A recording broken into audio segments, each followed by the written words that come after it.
ഈശോ മിശിഹായ്ക്ക് സ്തുതിയായിരിക്കട്ടെ.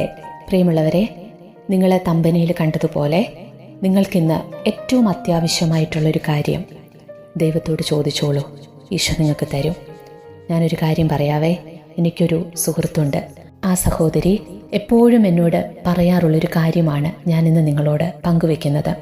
മാസങ്ങൾക്ക് മുമ്പ് ഞാൻ ചെയ്ത ഒരു വീഡിയോയിൽ പറഞ്ഞിരുന്നു, വർഷങ്ങളായി കുറഞ്ഞ ഒരു സാലറിയിലായിരുന്നു ഞാൻ ജോലി ചെയ്തുകൊണ്ടിരുന്നത് എന്ന്.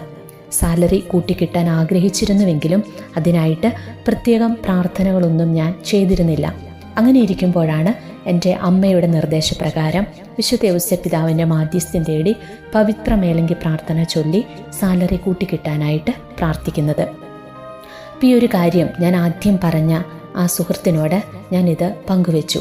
എന്നിട്ട് ഞാൻ ആ ചേച്ചിയോട് പറഞ്ഞു, ചേച്ചി, എനിക്ക് ഒത്തിരി ആഗ്രഹങ്ങളൊന്നുമില്ല, ഇത്രയും കാലവും ഞാൻ ഒന്നും ആഗ്രഹിച്ചിരുന്നുമില്ല.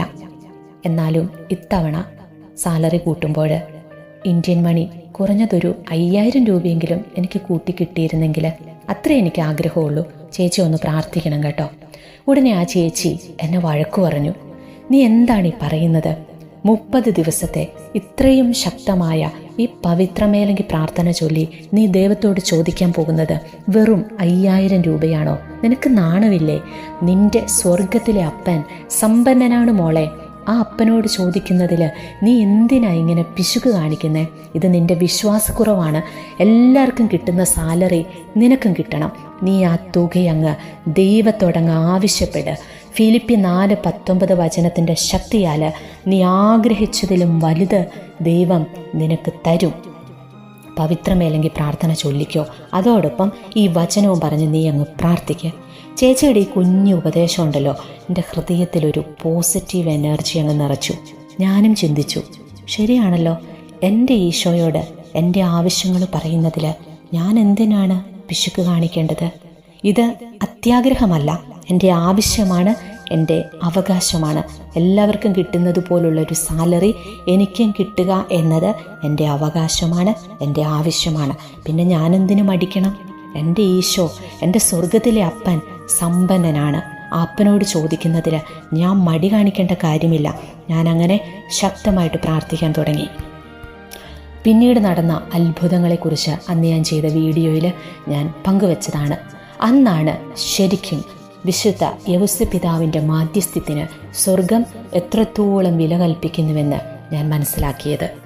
5000 ചോദിക്കാനിരുന്നിടത്ത് ഞാനന്ന് അതിൻ്റെ 10 ഇരട്ടിയാണ് ഈശോയോട് ചോദിച്ചത്.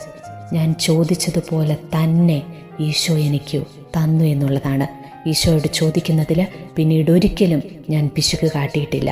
കാലിത്തൊഴുത്തിലെ യൗസേപ്പിതാവിൻ്റെയും മാതാവിൻ്റെയും ഉണ്ണീശോയുടെയും അരികിലേക്ക് ഈ സമയം നമുക്കൊന്ന് കടന്നു ചെല്ലാം.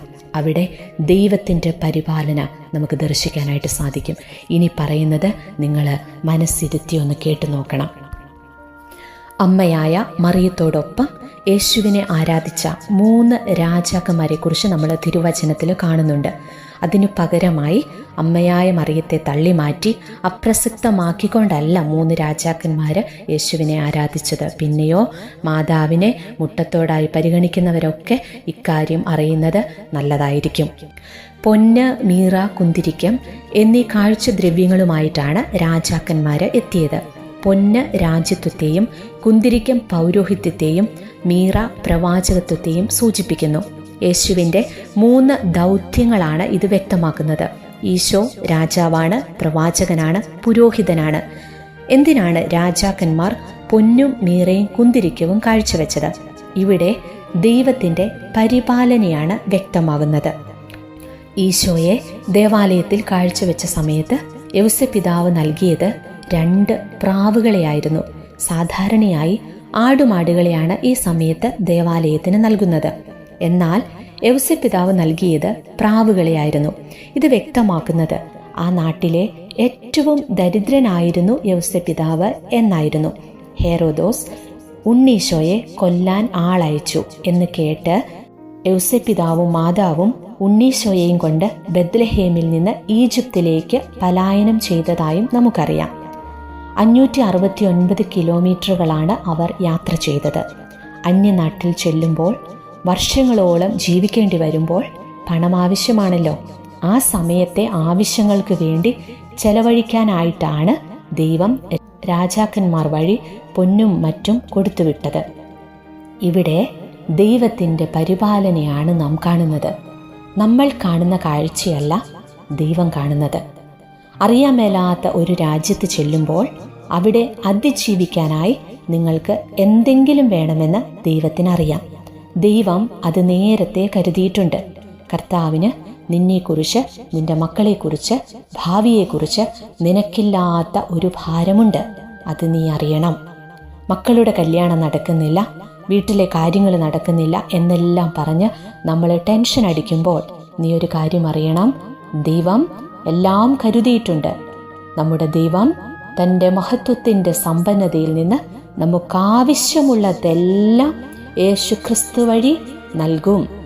ഇവിടെ ശ്രദ്ധിക്കണം, നമുക്കാവശ്യമുള്ളതെല്ലാം നൽകുമെന്നാണ് പറഞ്ഞത്. നമുക്ക് അത്യാവശ്യത്തിനുള്ളത്, ആവശ്യത്തിനുള്ളതെല്ലാം ദൈവം നൽകും.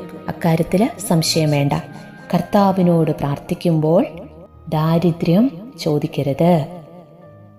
എനിക്ക് ചെറിയ വീട്, അങ്ങനെയൊന്നും പ്രാർത്ഥിക്കരുത്. അത്യാവശ്യ സൗകര്യമുള്ള വീട്, അതായിരിക്കണം ചോദിക്കേണ്ടത്.